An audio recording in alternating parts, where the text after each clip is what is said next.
UKV, let's come together to learn.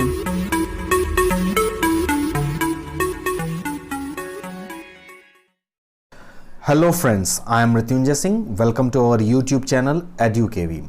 Today we shall study about respiration, types of respiration, breakdown of glucose by various pathways, respiration in humans and mechanism of breathing. Now let's start respiration. Respiration is a process by which food is burnt in the cells of the body with the help of oxygen to release energy. The main important aspect here is the release of energy. It takes place in the mitochondria of the cells. ये हमारे cell के mitochondria में takes place करता है. Mitochondria means power house of the cell. इसे हम power house भी कहते हैं. यहाँ पर ये टेक्स प्लेस करता है सारा हमारा respiration. The energy release during respiration is used to make ATP molecules.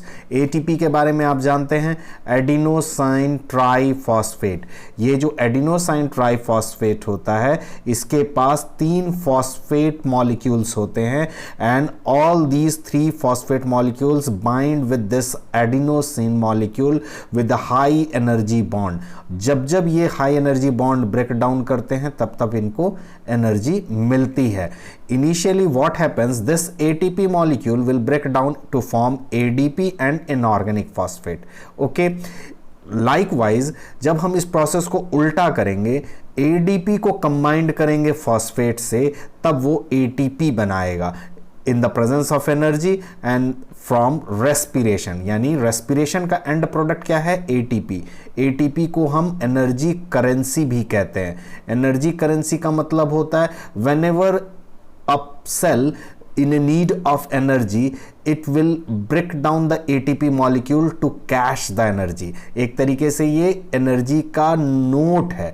जब भी एनर्जी की सेल को ज़रूरत पड़ती है वो इसको इनकैश कराता है, इसको ब्रेक डाउन करता है, वो हाई एनर्जी बॉन्ड को तोड़ता है और उसके बाद वो अपना जो ज़रूरी वाइटल एक्टिविटी करना होगा वो उसे कर लेगा. नाउ एनर्जी इनिशियली स्टोर्ड होता है in the form of ATP molecules और जब भी उसकी ज़रूरत होती है तो ATP तोड़ते हैं और ADP बनता है. फिर वही ADP plus energy plus inorganic phosphate ये ATP के ब्रेकडाउन से मिलता है. Okay, now proceed to the types of respiration. Respiration actually there are 2 main types of the respiration. First one is the aerobic respiration, another one is the anaerobic respiration. तो aerobic respiration का मतलब होता है वो respiration जिसमें oxygen की ज़रूरत हो. That means that takes place in the presence of oxygen. It produces more energy. वो energy ज़्यादा produce करता है and the end product of this respiration is carbon dioxide, water and energy. यहाँ एक चीज याद रखिएगा, ये एनर्जी ज्यादा होगा एनएरोबिक की अपेक्षा. ठीक है, and it takes place in most of the organism. Now in case of the anaerobic respiration actually what happens, glucose will get converted into pyruvate and this whole process will take place inside the cytoplasm in the presence of oxygen and again this pyruvate molecule will get converted into unit carbon dioxide and water molecule in the presence of oxygen and in mitochondria.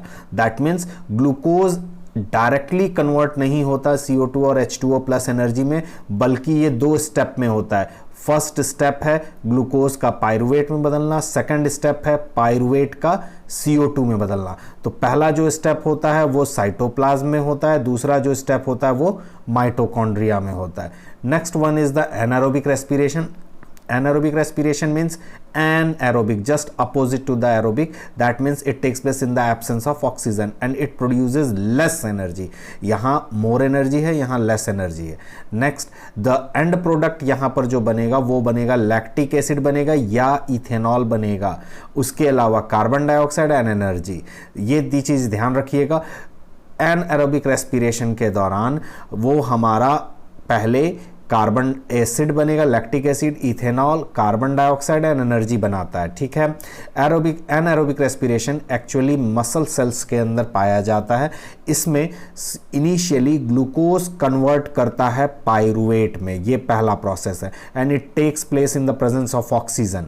ये oxygen के presence में होता है, ये याद रखिएगा first step, यानी up to the pyruvate it takes place in cytoplasm, same as the aerobic respiration, it is in presence of oxygen.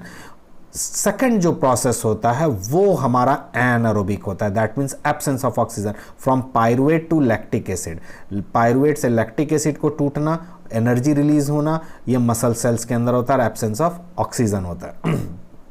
Next जो हमारा आता है उसे हम कहते हैं एनारोबिक रेस्पिरेशन। ईस्ट के अंदर अगर पाया जाए तो ईस्ट के बारे में हम जानते हैं, ये फर्मेंटेशन करता है।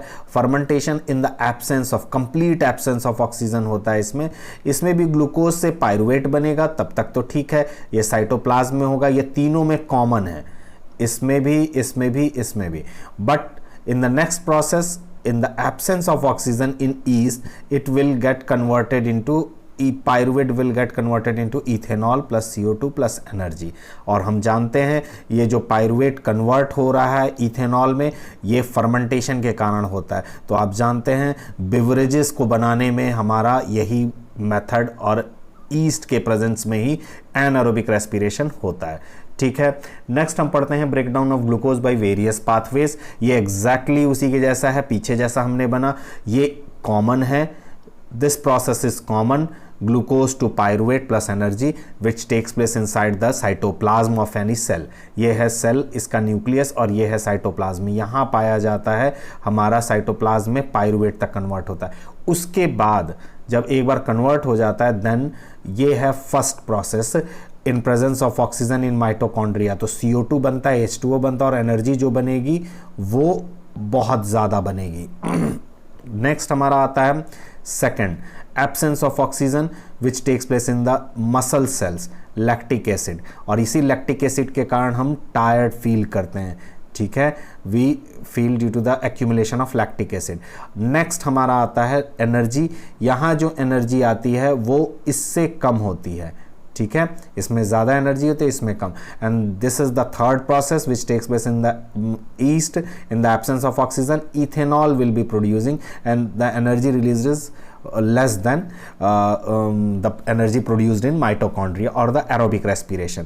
अब हम क्या करते हैं, इसके बाद हम बात करते हैं रेस्पिरेशन इन ह्यूमंस की। जो मेन ऑर्गन्स होते हैं जो कि ह्यूमंस के अंदर रेस्पिरेटरी सिस्टम में पाए जाते हैं, वो होता है nostril, another one is the nasal cavity, pharynx, larynx, trachea, bronchi, bronchioles, lungs and diaphragm। आप इनकी लोकेशंस देख लीजिए। First one is the nasal cavity, ये है nasal cavity। Next one is the pharynx, ये है pharynx, यहाँ पर हमारा आता है nasal cavity के बाद pharynx।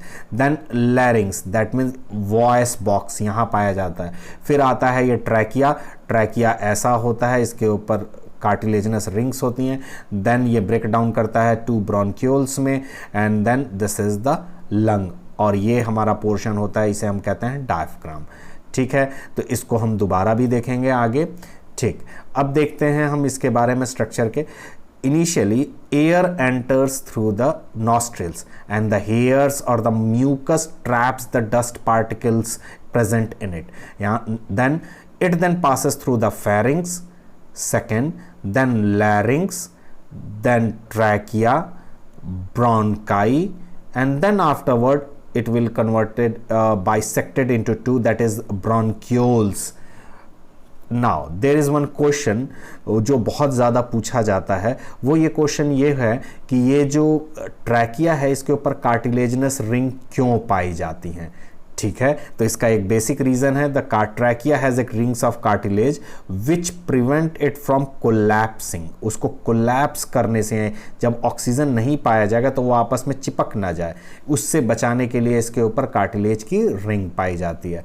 ठीक है, देन ब्रोंकाई डिवाइड किया टू स्मॉलर ट्यूब्स में, they are known as bronchioles, and then each bronchioles end up into small air sacs called as alveoli. और जो एल्वियोलाई होता है ये बहुत सारे ब्लड वेसल से सप्लाइड रहता है, जिसके कारण ये हमारा ऑक्सीजन और कार्बन डाइऑक्साइड के एक्सचेंज के लिए उसके लिए एक प्लेस प्रोवाइड करता है। इसके अंदर जो एल्वियोलाई होता है वो एक्चुअली इंक्रीज करता है surface area for the exchange of gases. जब हम देखते हैं एल्वियोलाई का स्ट्रक्चर तो हमको समझ में आता है वो एक यूनी लेयर से बनकर बना होता है स्क्वैमस एपिथेलियल टिश्यू से। इसके अंदर एक स्ट्रेट अगर ऑक्सीजन अंदर से आ रहा है तो यहाँ पर ब्लड वेसल्स कार्बन डाइऑक्साइड लेके आते हैं, फिर इनका एक्सचेंज होता है, ऑक्सीजन ब्लड वेसल के पास आएंगे, कार्बन डाइऑक्साइड आएंगे और ये फिर बाहर एक्सहेल आउट कर जाएगा। ठीक है, अब हम देखते हैं इसके बारे में। जब हमारे स्ट्रक्चर्स बन जाते हैं तो हम पढ़ते हैं मैकेनिज्म ऑफ ब्रीदिंग के बारे में।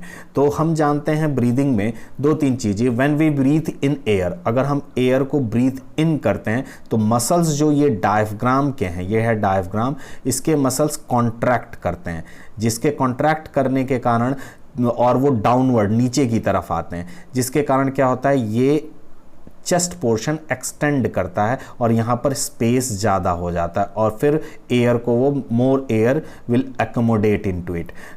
सेकंड जो प्रोसेस होता है that means breathe out process. इसमें क्या होता है, याद रखिएगा, जो मसल्स होते हैं डायफ्राम के वो रिलैक्स हो जाते हैं। जैसे ही मसल्स जब डायफ्राम के रिलैक्स हो जाएंगे और वो मूव अपवर्ड करेंगे, यहाँ मूव डाउनवर्ड हो रहे थे, ये मूव अपवर्ड करेंगे, जिसके कारण जो हमारा ये चेस्ट कैविटी है वो कॉन्ट्रैक्ट कर जाएगा और इसके अंदर लेस स्पेस रहेगा ऑक्सीजन के लिए, एयर के लिए सॉरी, और वो एयर क्या करेगा, goes out of the lungs. Okay, आपके सामने ये एक एक्सपेरिमेंटल सेटअप रखा हुआ है जो बहुत अच्छी तरीके से डायफ्राम और लंग्स के फंक्शंस को एक्सप्लेन करता है। जैसे ही हम इस रबर बैलून को यहाँ से खींचते हैं तो ये दोनों के दोनों हमारे एज जो लंग्स की तरह काम करते हैं, इनके अंदर ऑक्सीजन फिलअप हो जाता है और इसको जैसे ही हम छोड़ देते हैं तो ये कंडीशन होती है एक्सहेल की और इसके एक्सपीरेशन की, जिसमें ये लंग्स जो होते हैं इनमें से ऑक्सीजन बाहर की तरफ निकल जाता है या एयर बाहर की तरफ निकल जाता है। ओके, आज के लिए बस इतना ही। इसे ढंग से आप एक बार रिवाइज करिएगा। कोई भी और परेशानी हो तो आप मुझे कमेंट सेक्शन में लिखकर बता सकते हैं। Okay, thank you very much. Please subscribe, like and share the channel.